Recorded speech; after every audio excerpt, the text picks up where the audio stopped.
Welcome back. We are now going to use the entire existing context in order to write a welcome email for the customers that purchased the product.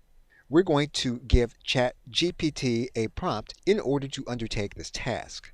Now, this first email, we are going to give ChatGPT some instructions.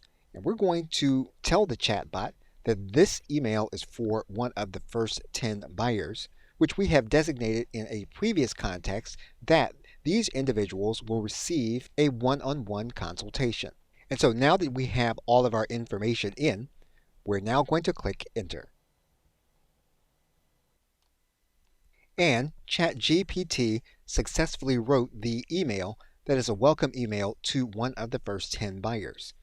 We are now going to ask the chatbot to write another email for those that purchase after the 10th buyer. So we're going to give ChatGPT another command.